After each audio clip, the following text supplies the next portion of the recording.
Welcome to a special edition of the Gridiron Report as we preview Texas Tech's 2023 Fall Camp, which opens up here in a couple of days, Mighty Joe. And man, it opens up in a couple of days, and enthusiasm, optimism is at not an all-time high necessarily, but for at least a decade. There hasn't been quite the buzz that we're hearing around town, around the state, and then even regionally and some nationally about Texas Tech football. What are your thoughts as the Red Raiders open up fall camp this week? Yeah, well, I mean, all that enthusiasm is extremely welcome because we've experienced just the opposite of that now for, I don't know, how long do you want to go back? Maybe all the way back to 2010 before you were even on this site.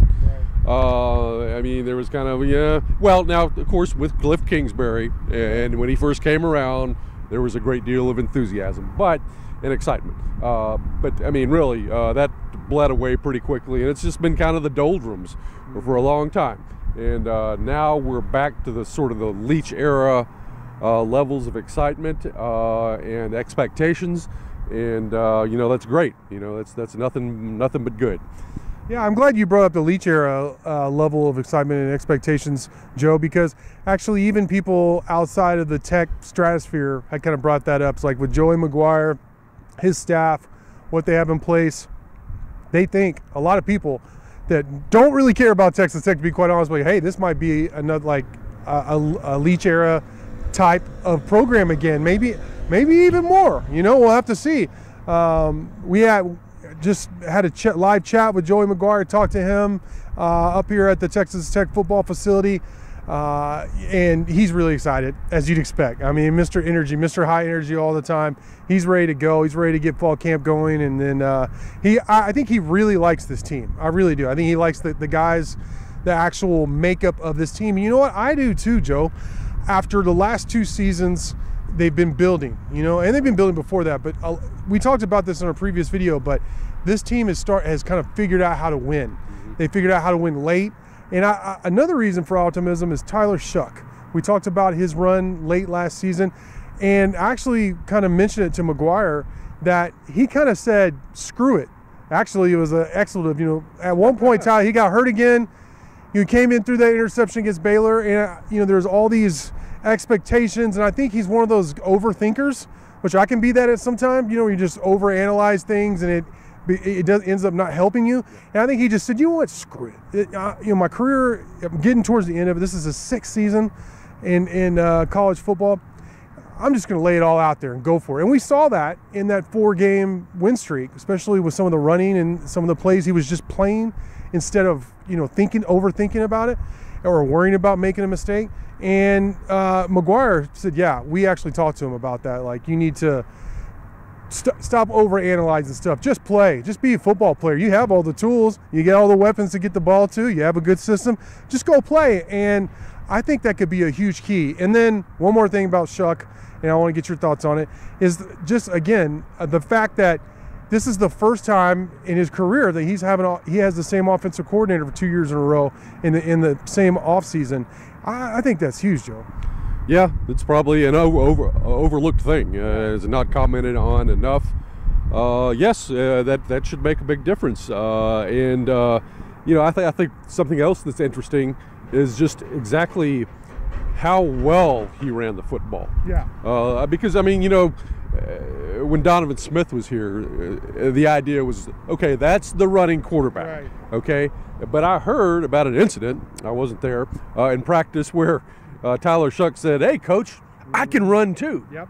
And lo and behold, once he gets to show it on the field, it was impressive. I mean, he ran for over 100 yards in that bowl game. Yep. And I believe he's the only Texas Tech quarterback who has ever run for over 100 yards in a bowl game. Wow. And that's a rare thing. And I mean, it's not just one of those deals where, a broken scramble sort of a situation. No. It's call plays, RPOs, and so forth and so on, where he can really gash a defense. And, I know people are kind of nervous because of his injuries in the past. And then, maybe there's a little bit with Coach McGuire about that too. Because I heard him talking about it, of course, in the live chat. And he sounded a little bit kind of hedging his bets on that a little bit. But I just think he's a really valuable weapon as a runner. And, you got to play it a little bit close in that regard. But it's something I'm looking forward to, and you're going to have to pull that out from time to time. Maybe a key situation on a 4th down and short, or a 3rd and short, and you really got to pick this up. And there you go. He hasn't run the ball in a couple of games, and there he goes. Yep. So that sort of a situation may pop up. But that's something about his game that surprised me a little bit, despite what he said in that practice. And it's going to help Texas Tech, I believe. Yeah, and we're focused on Shuck as fall camp opens up. He's a quarterback. Just to add on to what you said, I think he has a great point, is that I had heard so many times that Shuck was the fastest of the 3 quarterbacks, including Donovan Smith. But I always kind of was like, well, does he have enough wiggle? Does he have any power? Even though he's 6'5", 230, he's a big dude. But, does he have the power, or do you even want to utilize him that way? But he showed all that. Yeah, he's got some wiggle. He definitely has the speed, and he has some power when he needs it. Again, though, how much do they want to use that? They got to keep him healthy. That's something that McGuire said in the live chat, and he said to me too. So, and then, so just fall camp itself, we're going to have a lot of access this year. I was talking to the SID. He doesn't allow me to say his name, but he wants to be in the background. But they do a great job. They're giving us a ton of access this year. I mean, the first week, I think we have live viewing periods every morning early. And then we have some media availabilities with the coaches and some players. We're going to have, local media day before fall camp. That's report day, local media day. So a lot of access. We're going to have a lot of content coming to you from fall camp, which I'm really excited about. This is a big part of why I do what I do. I love to go to football practice and see how the sausage is made, for lack of a better term. So I'll have tons of notebooks on that. And then leading off to kickoff. And I think we talked about the quarterback. I think one guy to watch, one thing we've mentioned a lot, is Ty Buchanan at offensive lineman. I think that's somebody who, he's all the way up to 312 pounds, I was told. I mean, he got on campus, he was like 280.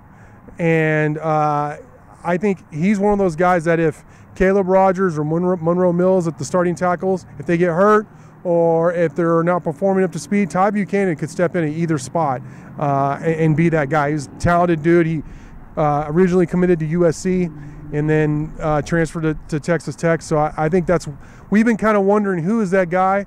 And I think you've mentioned Ty Buchanan before, and I think that's who to watch. Yeah, that's be very welcome news if it pans out and materializes. Even if your starting tackles do a pretty good job, I mean, they're going to need a blow from time to time. You got to have at least one other guy who you can roll in there, and there's not going to be much drop off. So, yes, Buchanan developing. It's going to be critical. It really will be. Another thing that McGuire told me. I mean, he's, I guess, the best source, right, on Texas Tech football, was how much bigger, stronger, and faster they got. Now, I know that's a common theme in off seasons, but McGuire didn't say this offseason, like the way he kind of looked at me, eyebrows raised, like these guys. He actually said he's never seen a bigger gain in the offseason. He said they had a tremendous summer, that this was one of the strongest teams he's ever seen, period, and that he's really excited to see. I think one thing that was interesting is he said they really focused on the neck and the shoulders and the clavicle area because, and I actually brought this up, like shoulder injuries are the new knee injuries. Remember, it used to be like, oh, a knee injury, like, man, now 6 months, operation, surgery, 6 months they're back. Now that's a season, but with a shoulder injury, sometimes guys don't ever come back the same. And you see it over and over again. It's because they're not strong enough in these certain areas, and you got these big dudes running through, and you try and catch them, and something's got to give, and normally it's that shoulder, So I'm really excited about that, about the gains, and I think that's something that's going to come out a lot in fall camp, is just how much bigger and stronger this team is. Mighty Joe. Well, I tell you, Coach McGuire isn't exactly trying to tamp down expectations, is he? No, he's not. I mean, this guy, who he reminds me of just a little bit, with all of his enthusiasm and so forth, is a former coach at TCU named Jim Wacker. Oh, yeah. Back in the late 80s, early 90s.